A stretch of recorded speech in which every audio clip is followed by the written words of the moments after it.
our channel, and in this video we're going to discuss the most important events that took place during the previous 12 hours. We have lots of very interesting updates, so let's start. And first we're going to continue with talks with negotiations between Russia and Ukraine.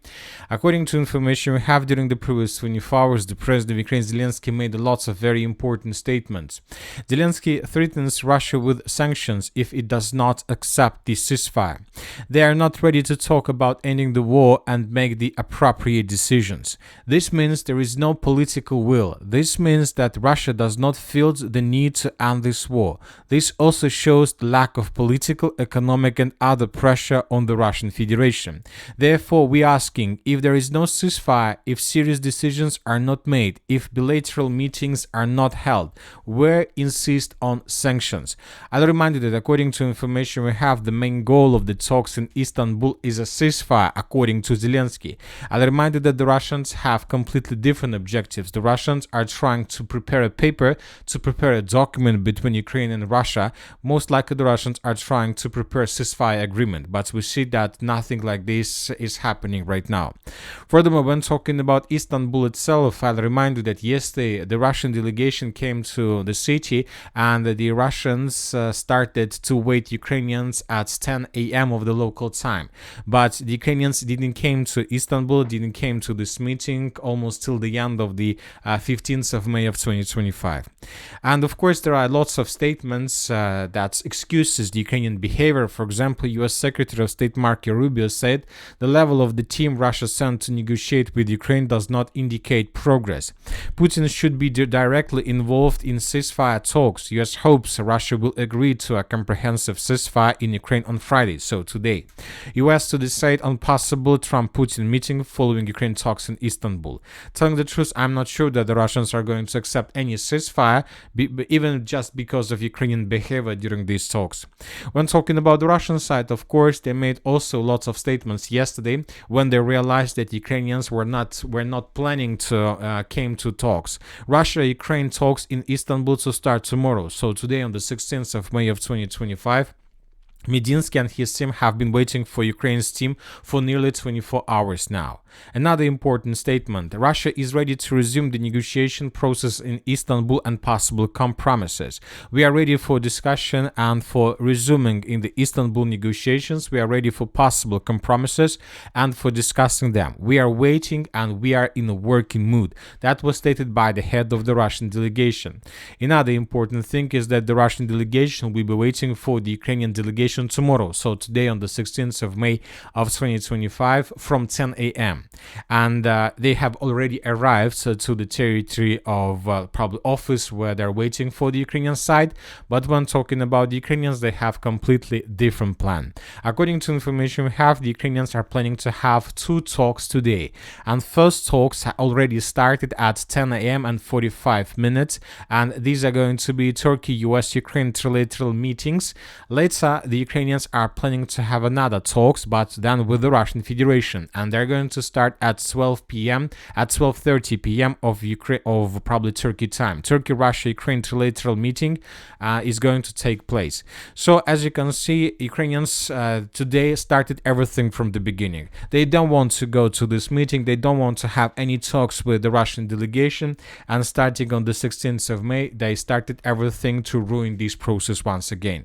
So as for the talks between Turkey, United States of America and Ukraine, we see that these talks have already started, and we start with seeing first pictures and videos from these talks.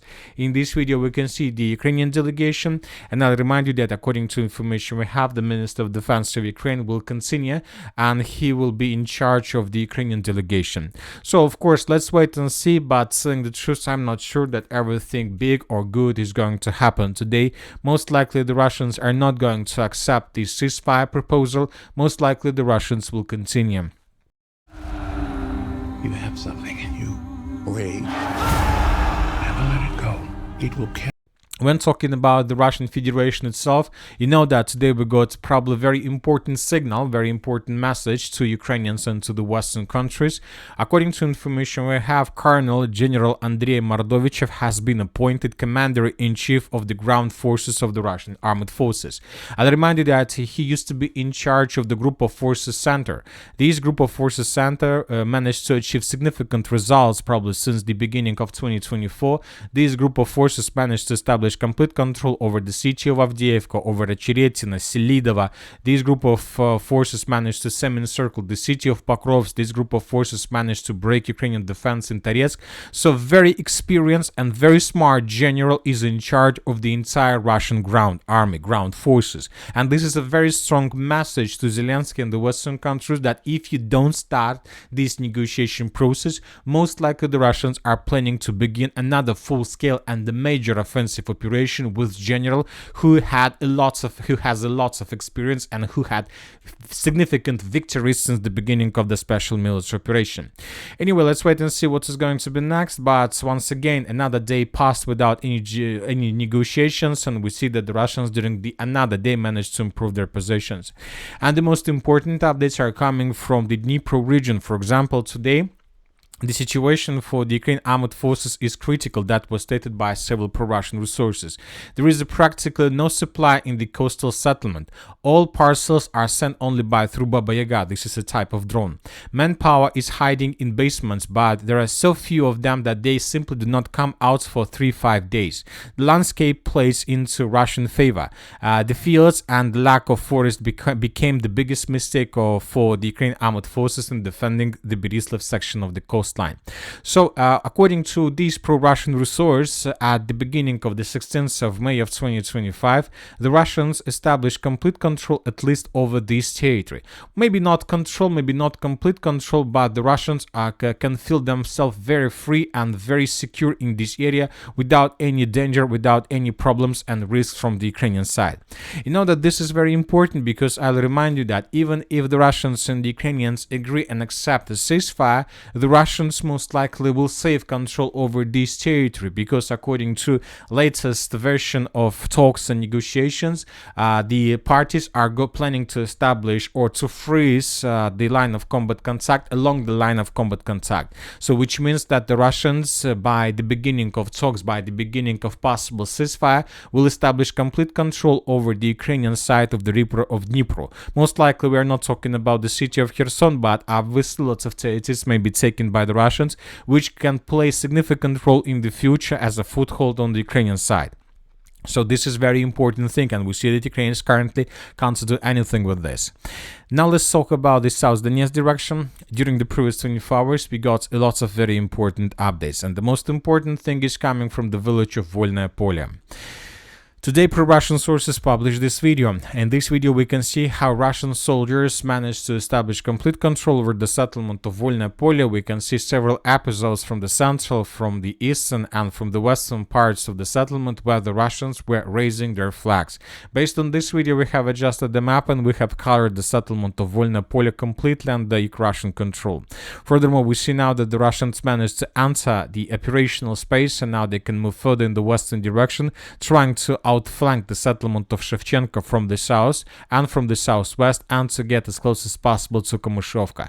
Of course, there are lots of trenches, fortifications right in front of the Russians, but not like trenches and fortifications. We see that there are lots of probably Dragon Ts and different anti-troopers, let's say, equipment.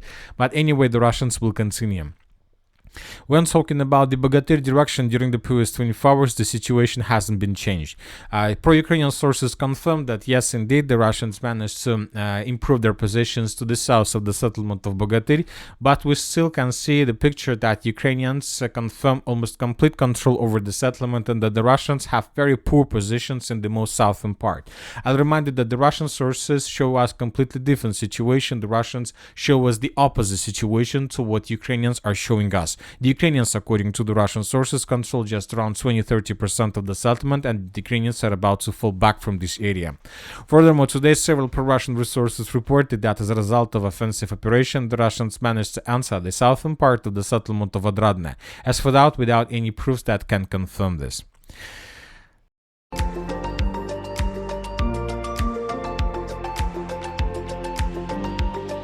Now let's talk about the Dnipro direction, and we had a lot of very important updates from this area. As you can see, we have adjusted the map, and during the previous 24 hours, during the previous night, according to information we have, the armed forces of the Russian Federation managed to improve their position significantly. According to geolocations and according to different videos that were published both by the Russian and Ukrainian sources, we see that the Russians tried to break through Ukrainian defense using lots of vehicles, tanks. So the Russians were using convoys of armored forces with the purpose to break Ukrainian defense and to answer the settlement of Novosergeyevka, Novonikolayevka. In this video, we can see how Ukrainians were trying to stop and to slow down the Russians with FPV drones, and indeed the Ukrainians managed to destroy several vehicles, several tanks of the armored forces of the Russian Federation. But one of the geolocation from that video took place exactly in this place. So we came to the conclusion that the Russians managed to improve their positions. As for now, we don't know for sure whether the Russians answered the settlement of Novonikolayevka and Muravka, but obviously the Russians managed to shorten the distance, and even if the Russians haven't answered these two settlements during the previous attack, most likely they're planning to do this in the very near future.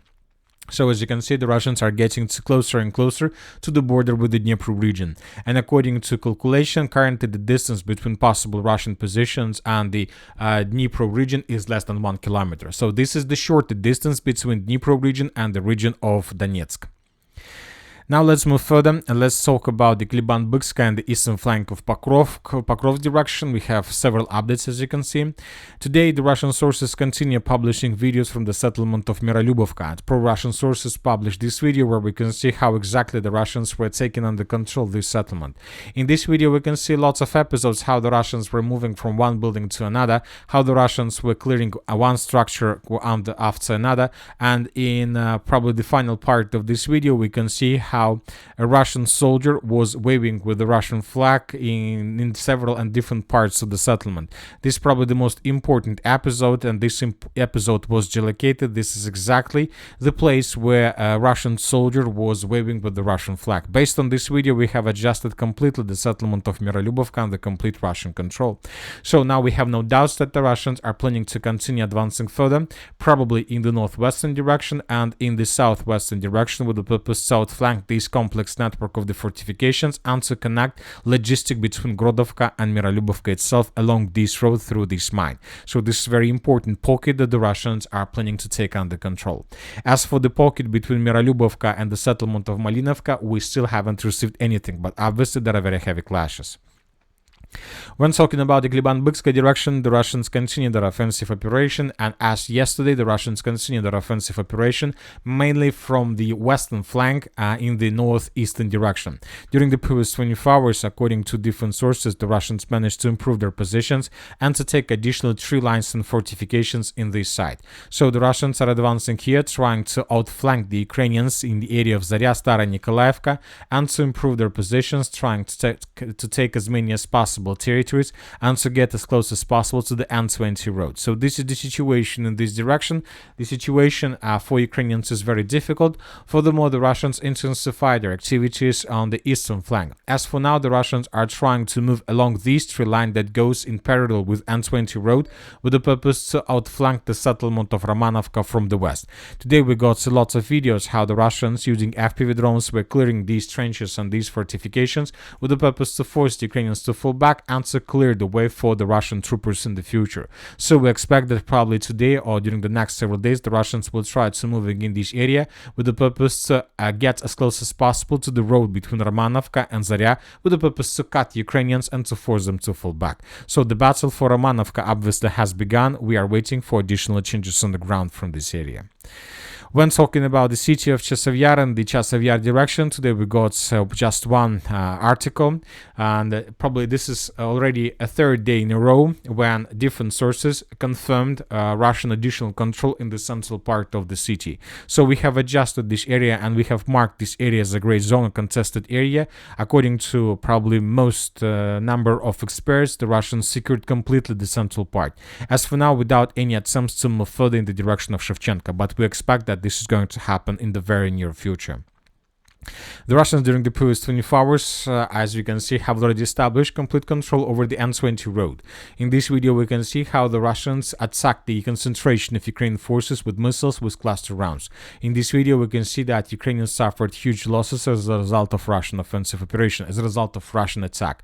So we see, and I'll remind you that according to information we have, Ukrainians several days ago announced complete evacuation of the population from the settlement of Drushkovka. And now we see that the Russians began bombing and attacking this territory. We expect that Ukrainians are planning to coordinate their Konstantinovka defense operation exactly from this settlement, so that is why the Russians are over-focused in this area. As for the Sivir direction during the previous 24 hours, nothing special. As for the northern directions, we have very interesting video from the Russian territory, from the village of Shakhovka. In this video, we can see that Ukrainians destroyed a bridge in this area. Most likely, the Ukrainians are waiting and are expecting Russian offensive operation. Probably for these purposes, they destroyed this bridge. I'll remind you that the northeastern part of the Kharkiv region is the primary target for the Russians as well, and most likely the